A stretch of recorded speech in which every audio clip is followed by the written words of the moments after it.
todos os brasileiros e brasileiras, desde que nascem, têm direito aos serviços de saúde gratuitamente. Isso porque há quase 30 anos foi implementado o Sistema Único de Saúde, o SUS. Mesmo assim, quase um quarto da população ainda opta por planos de saúde privada. Afinal, por que isso acontece? Será que tem um descontentamento da população em relação à saúde no Brasil? É o que nós vamos discutir hoje no Rede Cabeças.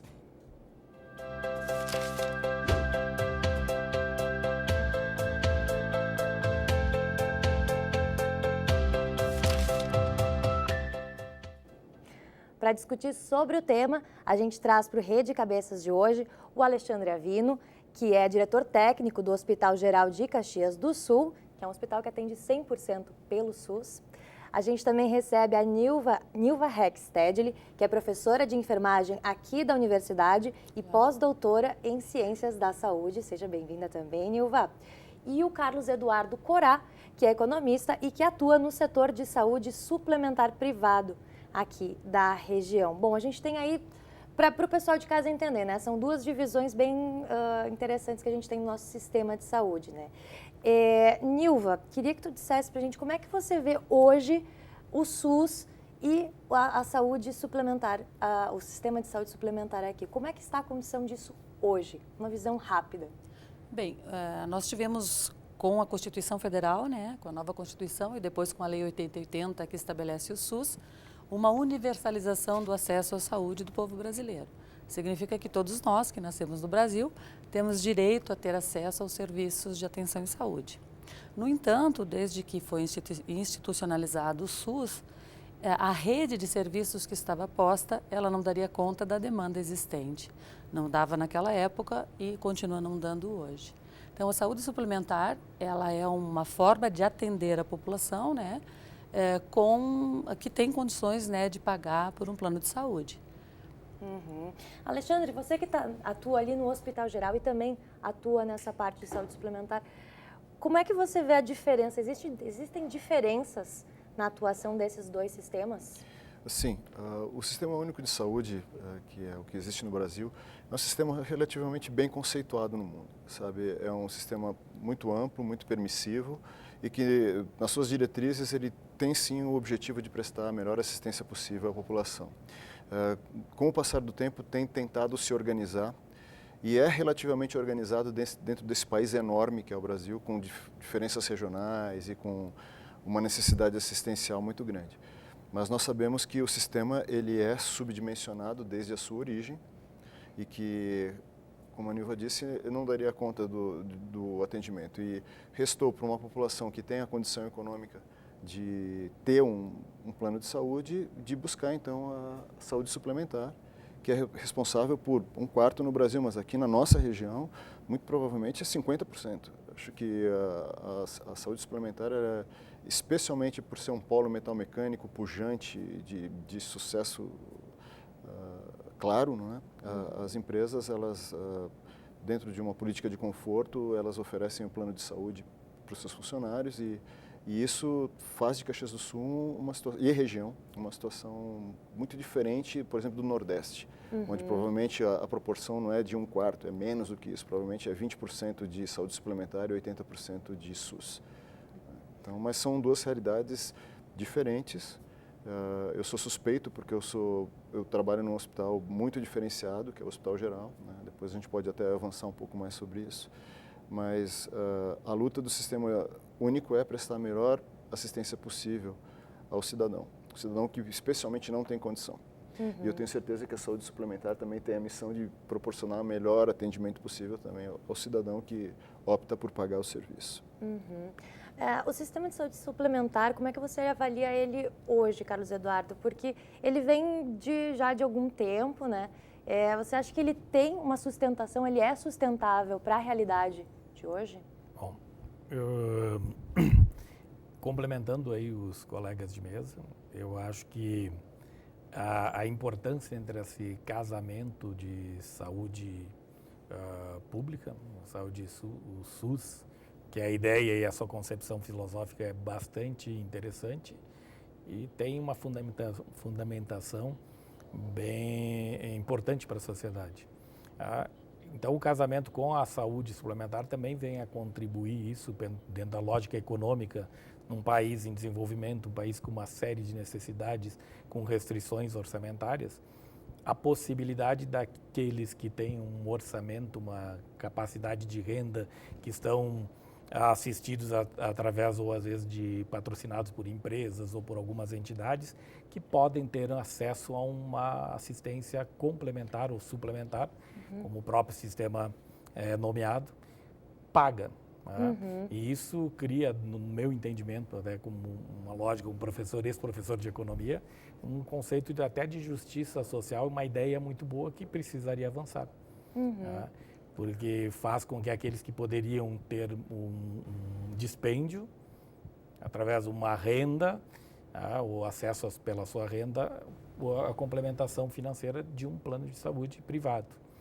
Liberando assim o sistema público, o Estado, para poder dar um atendimento de melhor qualidade para aqueles que efetivamente talvez não consigam contribuir. Então, a lógica do sistema me parece bastante inteligente ou bem viável no longo prazo. A lógica, como tudo, ele precisa ser desenvolvido e avançar e melhorar os pontos falhos. E é lógico que em épocas onde a restrição orçamentária fica evidente, como em épocas de crise, isso afeta tanto a questão pública, quem depende diretamente dos recursos públicos, como o próprio sistema de saúde pública, mas também afeta também as empresas privadas, pois a restrição ou a redução da renda da população, a questão da queda do emprego, todas as questões aí dos impactos econômicos acabam refletindo na saúde suplementar. Que é o que nós estamos vendo hoje, porque até esse ano a gente tem ali 48 milhões de pessoas, um pouco mais que isso, que acabam optando pelos planos de saúde privada. Porém, só nesse último ano, mais de 1 milhão acabou desistindo devido provavelmente à crise. Isso acaba criando um inchaço no SUS, né? Com certeza. Eu só acho que é importante a gente deixar claro, né, porque as pessoas podem criar uma confusão ali, que o sistema de saúde brasileiro é um sistema único. Significa que saúde coletiva e saúde pública, né, e saúde suplementar não são concorrentes e nem excludentes, elas são exatamente complementares. Mas as duas fazem parte de um sistema único de saúde, ou seja, as diretrizes de qualidade no atendimento, de universalidade, de facilidade de acesso, elas precisam ser observadas independentemente se ela é pública, totalmente pública, ou se ela é uma saúde suplementar. Então, o sistema de saúde é um só. O financiamento, né, é que é diferente. É que ele acaba sendo diferente. Exatamente. Bom, na última quarta-feira, a FETAG, a Federação dos Trabalhadores na Agricultura no Rio Grande do Sul, realizou um ato em Caxias do Sul em defesa do SUS.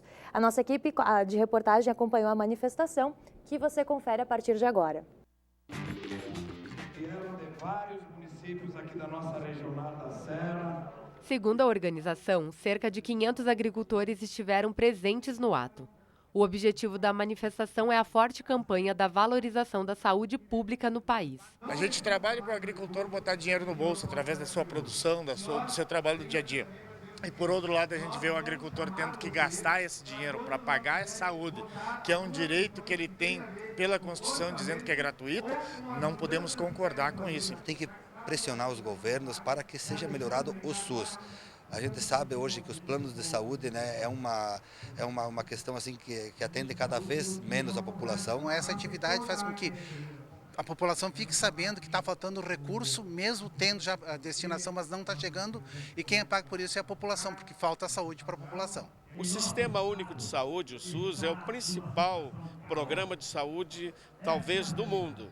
E esse sistema permite um acesso universal, gratuito, qualificado, com equidade a toda a população, e nós, em absoluto, queremos que haja um retrocesso.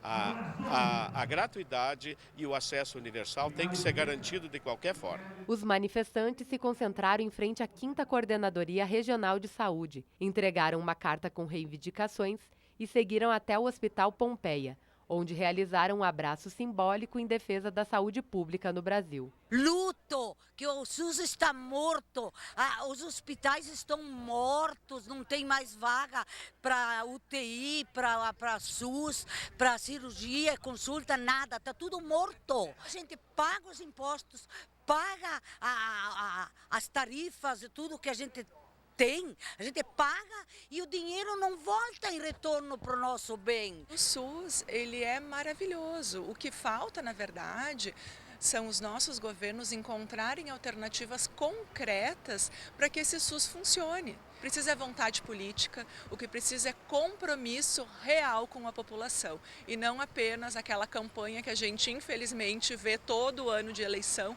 prometendo mais saúde, mas a ação efetiva a gente não enxerga. Esse é um ato que faz parte das 13 manifestações que ocorreram em todo o estado do Rio Grande do Sul. Mais de 32 municípios da Regional Serra estiveram presentes aqui em Caxias do Sul. Tá aí, vale lembrar que além dos sindicatos rurais da região, o Sindicato dos Servidores Municipais aqui de Caxias também apoiou o ato. Muito em função da verba que falta ser repassada, né? Acho que quais hoje os problemas que a gente pode apontar como principais? Seria o gerenciamento e o financiamento desses sistemas?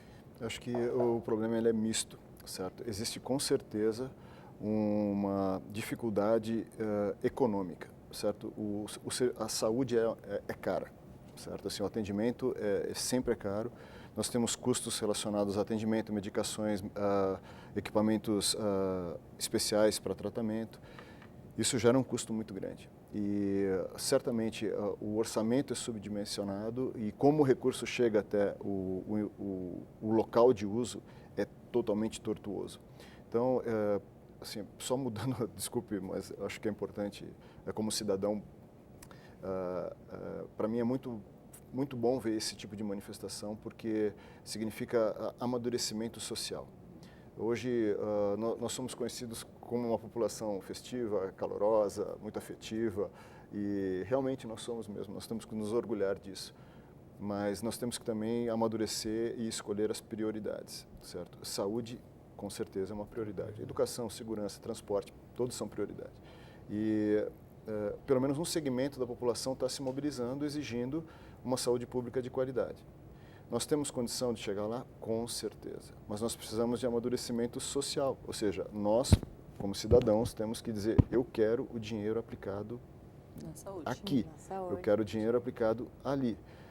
Como é que nós conseguimos fazer isso? Não sei. Talvez elegendo certo, não sei, mas é um caminho que a pressão social ela é a melhor maneira de se chegar lá. Mas hoje nós vivemos um problema no estado grande porque o financiamento do setor ele é muito complexo porque o hospital quase não detém, o estado quase não detém hospitais, nem o município detém hospitais.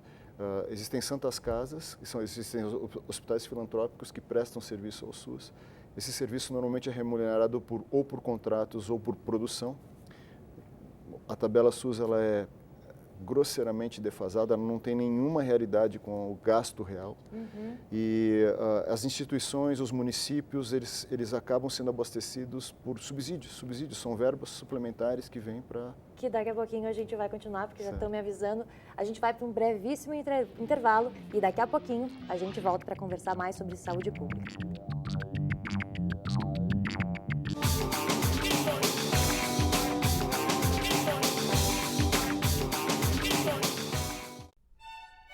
Acompanhe pela UX-TV a mais tradicional manifestação de fé da região nos domingos de manhã. Missa Dominical, direto do Santuário de Nossa Senhora do Caravaggio, em Farroupilha. Logo após, acompanhe a palavra do Bispo Diocesano de Caxias do Sul. Missa Dominical, ao vivo às 11 da manhã. Na UX-TV, canal de identidade.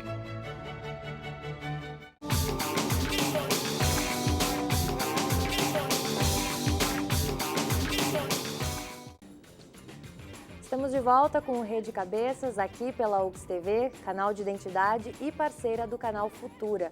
Hoje falamos sobre um tema bastante delicado, bastante amplo, que é a questão de saúde, da privatização da saúde aqui no Brasil. Nilva, a gente estava falando antes sobre a questão, tu trouxeste antes essa coisa de que muitas pessoas elas acabam valorizando mais o sistema de saúde suplementar, os planos de saúde, do que o SUS. E até pelas manifestações a gente pode ver que há uma certa insurgência contra o Sistema Único de Saúde, porque isso é precedente, é procedente? De certa forma, sim. A gente sabe que o Sistema Único de Saúde ele tem atendido a demanda da maior parte da população que não consegue pagar pelo recurso.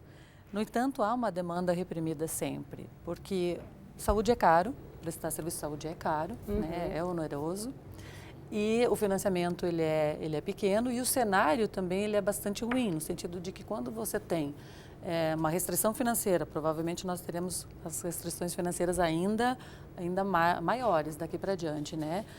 Por um lado, que vão limitar o financiamento do setor. E, por outro lado, a gente tem uma população envelhecendo, por exemplo. A questão da necessidade de atender pessoas vítimas de violência, tanto de trânsito quanto a violência urbana, né? Que é maior, que são pessoas que oneram muito o sistema porque o tratamento é caro, normalmente ele é caro. Então, a gente tem um cenário que ele pede por mais recurso. Por outro lado, nós temos uma restrição orçamentária que é real e que tende a piorar. Então, há um descompasso aí, e isso, claro, que vai acabar estourando naquele que precisa da cirurgia, daquele que precisa do atendimento. Então, o descontentamento não é com o serviço em si. Nós temos serviços de excelente qualidade dentro do Sistema Único de Saúde. Um grande problema o descontentamento é, na verdade, com a demanda reprimida, quer dizer, com as pessoas que precisam esperar muito tempo para a cirurgia, com as filas, né, que se aglomeram nas unidades básicas de saúde. Essa migração que nós estávamos falando dos planos, né? Muita gente abrindo mão do seu plano de saúde, acaba na unidade básica de saúde, acaba no hospital do SUS e, evidentemente, isso gera muito descontentamento. Toda pessoa que chega no serviço, ela tem que o problema mais grave é o seu, né? E ela quer um atendimento rápido e eficaz, que nem sempre o sistema consegue dar, infelizmente. Até, inclusive, o presidente interino, Michel Temer, tem agora a proposta de uma emenda à Constituição, a PEC 241, né, que está em análise na Câmara dos Deputados, que tem por objetivo limitar por 20 anos o aumento dos gastos públicos, incluindo aí, então, a questão da saúde e da educação. Por que, afinal de contas, a saúde é cara no Brasil? Acho que, se me permite... Por favor, Carlos Eduardo. O Alexandre, até por ser especialista, pode complementar de novo, mas a saúde não é cara somente no Brasil, a saúde é cara no mundo inteiro. A gente tem que, talvez em primeira mão, quebrar essa relação, a saúde é cara no Brasil. Não, ela é cara em todo o mundo. Talvez nós temos aqui, seguindo aquela ideia de que esse sistema é uma ideia muito boa. Do ponto de vista de maximização dos recursos da sociedade, esse amadurecimento social, que já foi colocado aqui, que eu também concordo contigo, é muito importante as pessoas buscarem o que nós queremos como sociedade, aonde que nós vamos investir esses recursos que são limitados. Se saúde, realmente, eu acho que todos os brasileiros, pelo menos em discurso, concordam que saúde seria a prioridade, o porquê na prática nós não conseguimos fazer com que os recursos venham para a área da saúde. Porque na prática, efetivamente, eles vêm em questões bastante limitadas. A questão de discutir a eficiência ou eficácia de modelos de gestão, isso é uma contribuição que pode ser discutida com a sociedade, pode se evoluir. A lógica da saúde suplementar, no nosso entendimento, talvez seja um dos modelos mais inteligentes que tenham se criado, que é, voltando, eu consigo entregar os recursos da sociedade para aqueles que mais precisam, e deixando com que aqueles que tenham condições de pagar o plano de saúde também possam pagar e contribuir com o seu autofinanciamento. Como disseste, o sistema ele é universal e a lógica de atendimento se daria tanto pela saúde suplementar, até o nome já traz isso, mas se eu tenho condições e recursos para contribuir em maior parte, eu poderia liberar o sistema público para poder dar um atendimento a uma maior parte da população. Mas o que a gente vê, esses 25%, como disseste, eles já, no último ano aí, foram 1 milhão, porém aí no máximo de beneficiários que os planos de saúde já tiveram, Desde a crise aqui nós já perdemos praticamente 2,5 milhões de beneficiários. E eu queria perguntar para vocês de uma maneira geral, se discute muito também a questão da privatização da saúde. Eu queria saber a opinião de vocês a respeito desse tema. Na verdade, hoje nós já vivemos uma privatização da saúde, sabe? Hoje, até quando você perguntou sobre qualidade, a Nilva acho que colocou muito bem, existe uma demanda reprimida porque o sistema é subdimensionado e ele está apoiado numa saúde suplementar que é profissional. Então, quando você fala em qualidade, por que as pessoas... o SUS... Não, eu tenho um plano de saúde. Não, o plano de saúde, ele é pago para te oferecer saúde numa condição diferenciada. Então, você pode ter o Sistema Único de Saúde ou você pode pagar por um atendimento suplementar. Então, daí que vem a noção de que o SUS, vamos dizer assim, teria uma qualidade inferior. Mas o problema central, e agora a gente falando, a sociedade está começando a se mexer, não só em saúde, mas em outros pontos, exigindo que nós demos um passo, nós precisamos avançar, certo? E eu acho que o sistema único, assim, ele estaria preparado para evoluir, sabe? Só que nós precisamos de não políticas de governo, essa é o chavão, né? Não posso ter assim, um governo, eu penso saúde desse jeito e eu vou fazer a saúde desse jeito porque o meu partido, o meu projeto de governo... Não, eu tenho que ter um projeto de Estado. A sociedade deve dizer onde nós queremos chegar. É fácil? Nem pensar, não é fácil. Tanto é que nos Estados Unidos, a principal nação do mundo, houve o Obamacare aí, que é um movimento para se mexer no atendimento ao cidadão americano, muito complicado. E lá são só 2 partidos predominantes. E aqui nós temos uma coxa de retalhos de interesses e dinheiro fluindo, que a gente não sabe de onde, para onde e por que não volta para onde ele é necessário. Né? Então nós precisamos, assim, como sociedade, avançar muito para que o sistema... O que você vê como avançar? Assim? Nós temos que ter pensadores, nós temos que ter pessoas que são formadoras de opinião e pensadores que tenham um escopo muito maior do que o que a gente observa hoje. Então, Nós temos que ter formação política, tanto do cidadão quanto do profissional de saúde. Por exemplo, os conselhos municipais de saúde são um lugar bastante fértil para que as questões da dimensão política, vamos dizer assim, do atendimento em saúde, de todas as políticas públicas, os conselhos no geral são assim, deveriam estar... de uma forma ou de outra, desenvolvendo essa questão de cidadania, né, de saúde enquanto direito, é direito, então eu também posso fiscalizar e assim por diante. Então, eu acho que sim, nós podemos crescer muito na dimensão política da coisa, mas não política partidária, evidentemente. Para a saúde pública, mas acho que a gente pode avançar indo para o outro lado. Assim, hoje nós temos assim que onde é que está o foco assim para o futuro? O foco é prevenção. Certo. Que é um problema que nós enfrentamos hoje, porque hoje os nossos sistemas todos, eles acabam focando na doença. Né? A pessoa, ela existe a partir do momento que ela está doente. Isso é histórico. Né? E depois da prevenção vem o atendimento primário, certo? Então, assim, a gente sabe que a atenção primária, ela filtra 75% das situações do dia a dia, né? Então, Caxias tem, para a nossa cidade, tem uma rede de unidades básicas de saúde enorme, certo? Dezenas de unidades básicas.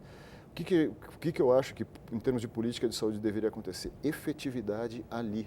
Talvez nós não precisássemos de uma dezena, talvez nós precisássemos de 4, uma em cada ponto cardeal da cidade, com raio-x, com exames laboratoriais, com o seu plantão, com o seu clínico fixado ali. Agora estou falando como cidadão eu pensaria o sistema.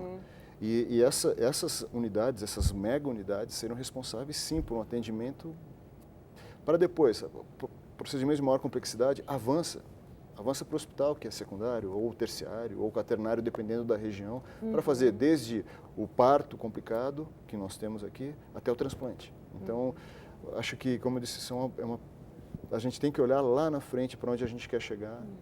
Gente, nosso programa está quase chegando ao fim. Eu gostaria só de pegar as considerações finais da Nilva e do Carlos Eduardo a respeito do tema. Eu acho que é muito importante que a gente mude a lógica de pensar o Sistema Único de Saúde, de pensar o atendimento à saúde da população brasileira. Eu só vejo isso como saída. E mudar a lógica significa eu não vou só atingir ou atacar a ponta da doença, eu vou atingir ou vou atuar evitando que os problemas aconteçam, seja na prevenção. Um exemplo disso é o Canadá, né? Ele acabou fazendo isso, fez uma grande reforma lá na década de 70 e ele se voltou à prevenção das doenças, acabou reduzindo o número de leitos hospitalares com o passar do tempo. Então, eu quero dizer que eu acho que tem solução para a saúde pública brasileira. Precisamos planejar melhor, fazer um bom planejamento e atuar também na prevenção de problemas de saúde. Certamente desafogaria a atenção básica, que é a grande porta de entrada hoje do sistema. Não, sem dúvida. A gente tem casos muito relevantes aqui no Brasil, até a própria vacinação aqui. Acho que não tem nenhum país que tem essa campanha de vacinação. A questão da AIDS também. Exatamente, nós somos referência. Muito, nós somos referência, inclusive para a África do Sul, né? Só para a gente finalizar, Carlos Eduardo, uma consideração. Concordo com os colegas de mesa que justamente a base, eu acho que é uma política de pensar como Estado a longo prazo. Eu acho que a sociedade precisa se envolver, aprofundar bastante e não deixar num tema superficial e buscando, tirando o viés político de política de governo partidária ou ideológica, e sim se estabelecendo uma questão técnica. O sistema, sem dúvida nenhuma, me parece ser bastante inteligente. Ele precisa as correções necessárias e, sem dúvida, a discussão da própria sociedade do que ela quer. Se nós queremos uma saúde pública e ela precisa dar, pela sua restrição, pelo menos atendimento a 75% da população, sem dúvida ela precisa de recursos, planejamento, gestão, que precisam ser pensados no médio e longo prazo. Totalmente. Bom, gente, o tema é bastante amplo, a gente agradece a participação de vocês e acredito que isso vai render mais um outro programa futuramente, viu? Obrigada. A gente agradece você aí de casa também. Até a próxima.